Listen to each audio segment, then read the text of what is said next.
As we hit the last week of January into February, basketball season really starting to ramp up as we welcome you into another episode of This is Whirlie Nation. I'm Chase Williams here with the head coach of the Grimsley Whirlies, Coach Corbett. We're going to talk all things Grimsley Whirlies basketball. But Coach, let's start off here. How are you doing tonight? Doing well, Chase. Doing well. So, we had a good weekend. We had a really good win on Friday. So it's always feeling good to go into the weekend on a win. Always great, as you mentioned, starting to hit that second half of conference play, seeing all the teams that second time through. Let's go back through the last week before we look ahead. It was a 1-1 week for you.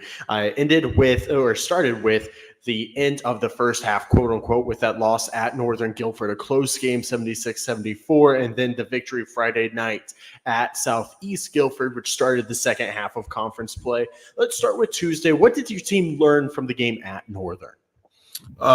We just learned we got to come out with a little bit better aggression. And that's been our thing all year. The games that we've come out and we've had a lot of energy and aggression to start the games, then we've gotten ourselves in a good position. But, when we come out with a little bit slow of foot and we don't get our energy level on the defensive end of the floor, then, it puts us in a ball game. And I think Northern jumped out on us early in the game and then built a 10-point lead. I think we were able to get a little bit of energy going into halftime. I think we had like a 14-0 run to end the first half, and we wanted to try to continue that momentum into the second half. But in the third quarter, we came up our first 2 or 3 possessions. We didn't get anything out of them, and they were able to score a couple times and retake the lead. And it just went back and forth for the rest of the game. So, they made a couple plays at the end. I thought their guards did a pretty good job of getting into the paint and making their free throws down the stretch. So that was the difference. So, we take the loss, we learn from it, and we just move on from there. I never want to say losing can be a good thing, but it's an opportunity to learn each and every time. It was the first time in over a month. It'd been about almost 40 days since the team had their last setback, that one being part of the HACO tournament against Page. Was it good to almost have, again, not good's the right word, but was there things that probably were needed by taking that loss here in late January? Well, I think a loss like that always gets your attention, especially when you're like you said, we haven't lost in close to 40 days. And then we get in a situation where we're in a close ball game and we need to execute and make plays down the stretch. And we did not. I thought that defensively, that was probably our poorest game of the year. We gave up 76 points and we hadn't given up over 70 points to anybody all year long. So, it's something that we watched film on it. We tried to get a little bit better, learn from it. But I think we had their attention in practice on Wednesday, and then on Thursday we were able to get down to business and preparing for Southeast. And speaking of preparing for Southeast, you then come out Friday, started off on a 23-6 opening quarter that led to an 89-45 victory. You got to be happy with the way they responded on the road Friday night. Absolutely. I mean, I thought that our energy was great to start the game. I think defensively we came out with the right frame of mind, and the kids just played hard. I think they wanted to redeem themselves from the effort that we put forth on Tuesday. And so I thought that we got great play from our backcourt. And then, with Richard being able to get some things done inside and Faison and Henry Trent being able to knock down 3-point shot after 3-point shot. That was actually our best 3-point shooting game all year. We shot 10 out of 15 from the 3-point line. So when we can do that, that can help us out a whole lot. Yeah, 2 things I want to touch on. We'll start with that 3-point shooting. Absolutely opens up the game for you all. And it seems the team is shooting a lot stronger and a lot more consistently, even on the road. I mean, that was game 3 of 4 straight on the road. But the team really starts to be feeling some comfortability from the outside, which is making it even easier on the inside, right? Yeah, it is. And I think that works the other way around. I think our inside game with Richard is what is freeing our shooters a lot, because Richard's facing double and triple teams. And so he makes good passes out of that. And, sometimes when we're in our half court offense, teams will slough off us on the wings. And, our guys are really shooting the ball really well now. So, I mean, I think we're up about 32% from the 3-point line, which is much better because we were shooting 25% at one point during the season. So, with our guys continuing to get comfortable, Kareem Osman is shooting the ball well. Henry Trent did a great job shooting. It was 5 out of 7 from the 3-point line the other night. But, Faison Brandon continues to be our best 3-point shooter. I mean, he's shooting 56% from the 3-point line. So, I mean, you don't see a lot of guys shooting at that high a level. but he's really, really shooting the ball well right now. So when you have those things happening for us, then, maybe that can open up some things for Richard, like you said. But I think because of his presence inside and people double teaming him, I think that's giving our shooters a lot of freedom right now. And you bring that presence inside up. Friday night, there's no doubt about it. 25 points, 18 rebounds, 10 blocks.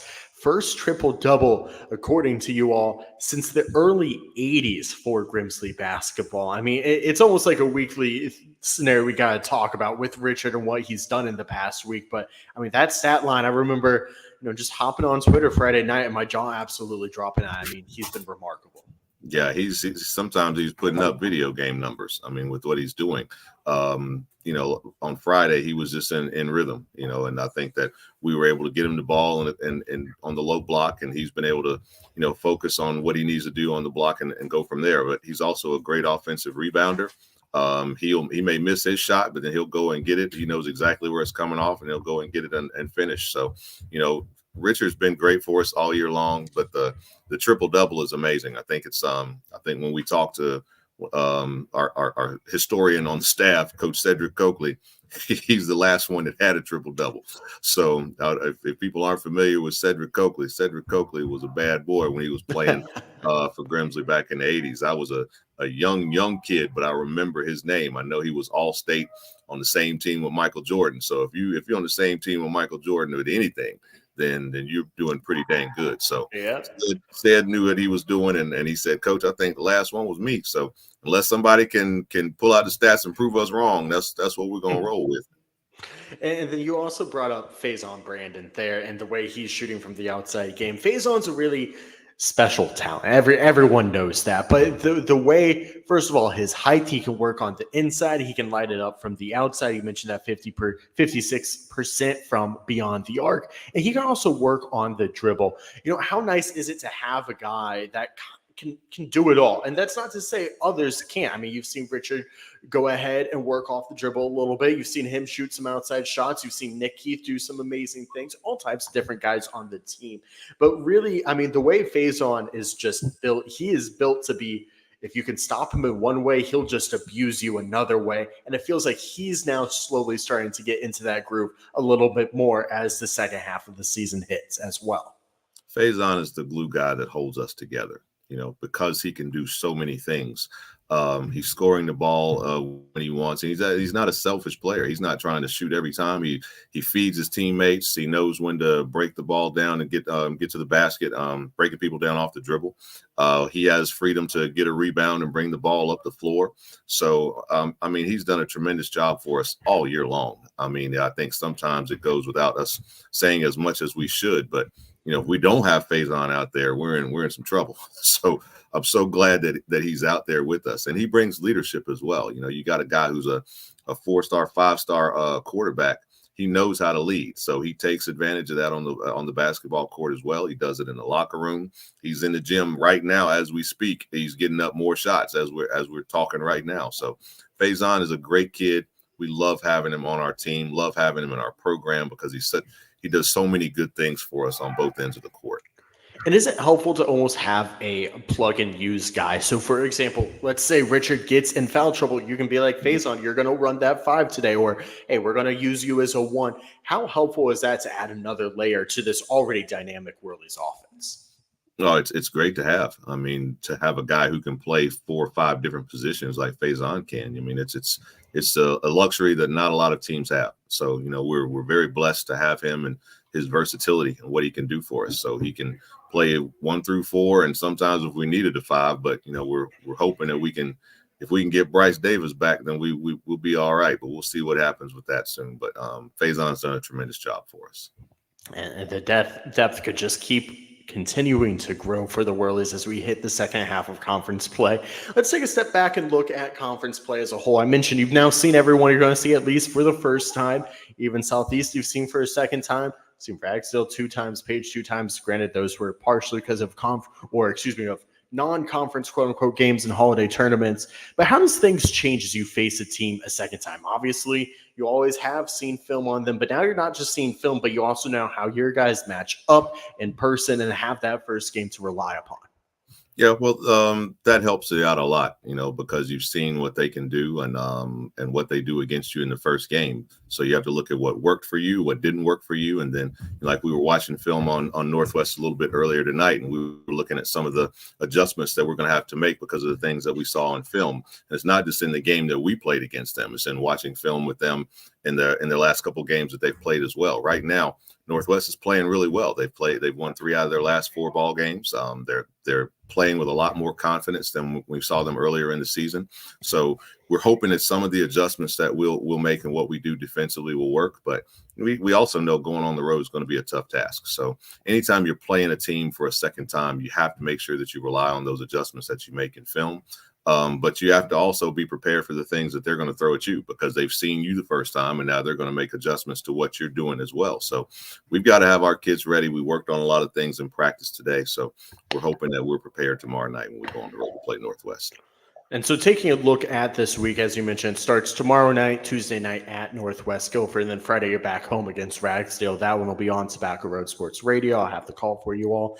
Let's take a look at tomorrow night. Northwest is a team that's had highs and lows throughout the year, and when they're on, they're extremely tough to beat. They can shoot it from outside. They are a very well-coached team. They've got some super talented guys on the team in general.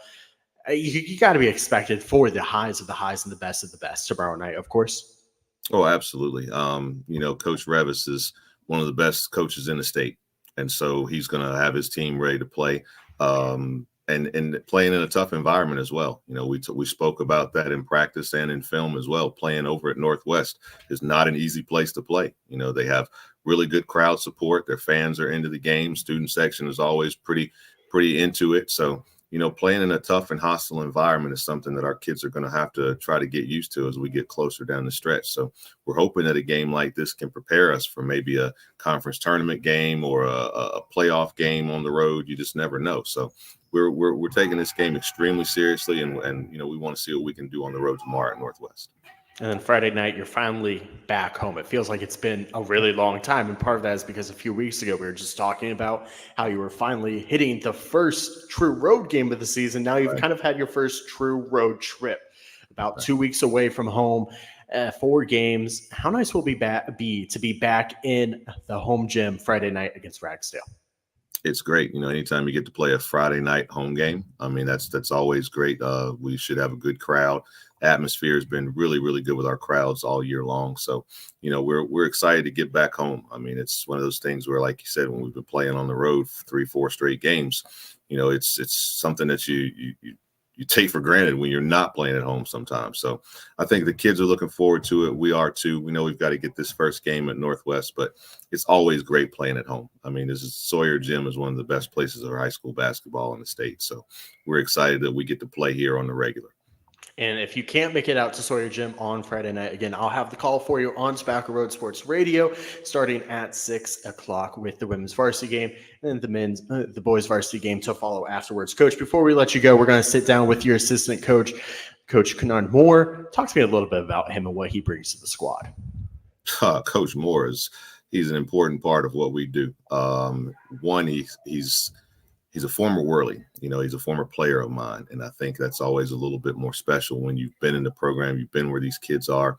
And so he brings that knowledge of being a Whirlie.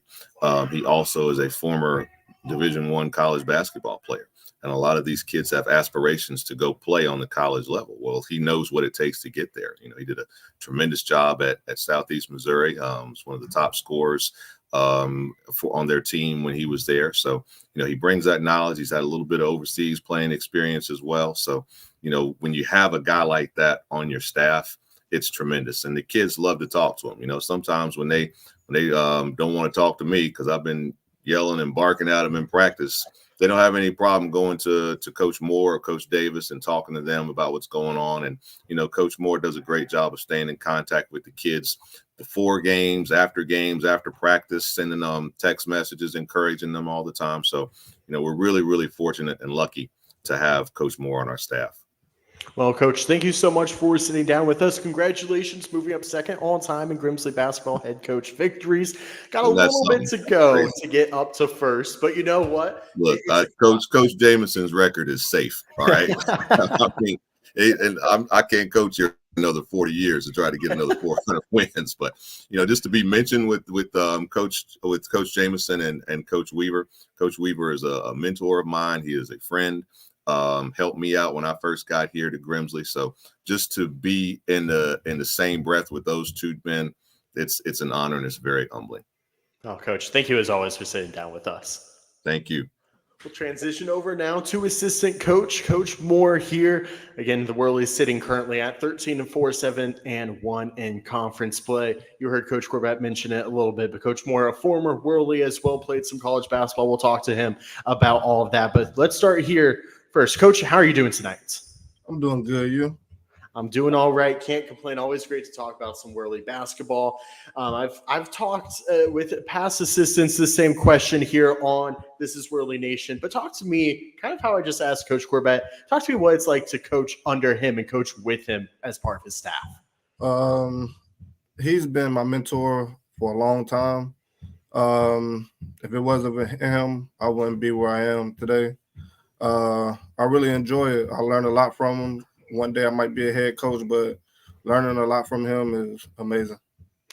And he mentions, and many Whirlie fans know, this school has some pretty special memories for you. You played here back in your high school days, having a great career throughout it. Any specific memories that stand out to you, whether it's in the gymnasium at Grimsley, maybe a road game, whatever? But what are the memories that you always think of looking back on your Grimsley Whirlies career?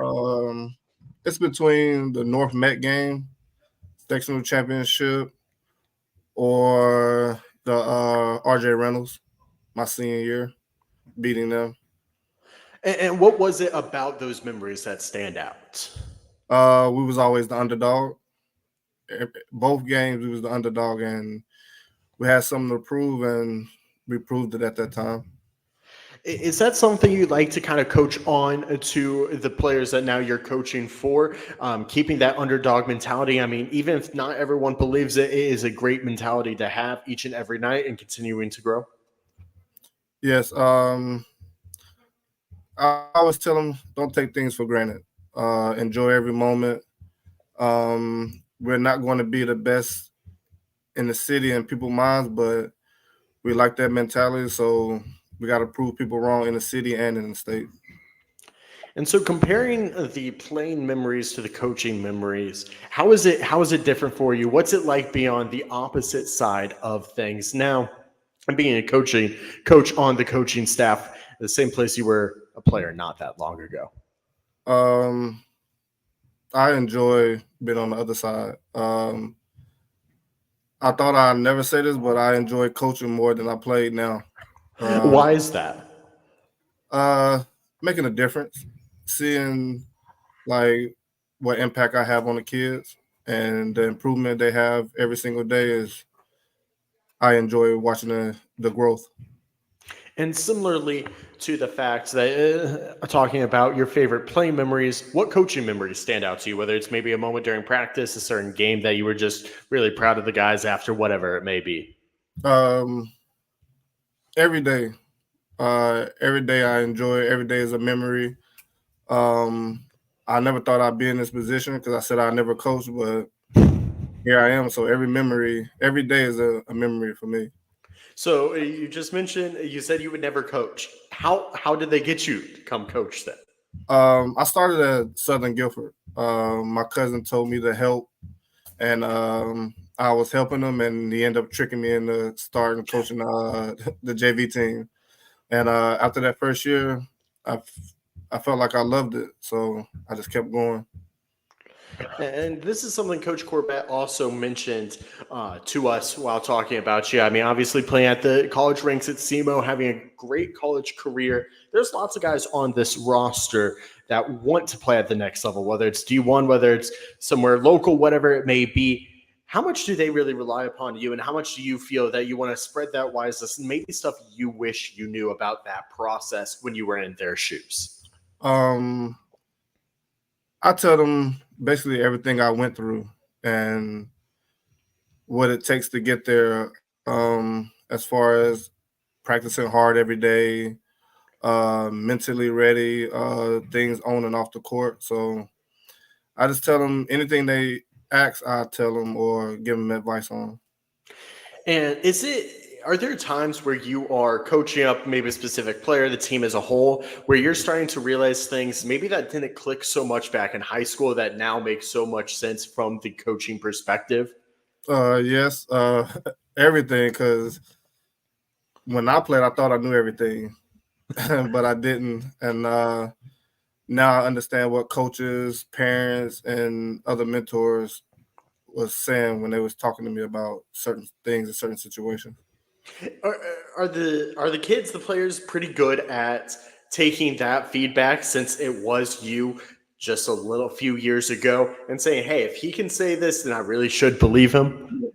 Yes, they really trust me. From what I did, and I'm currently still playing. I'm still active, so they really respect my feedback and my my advice.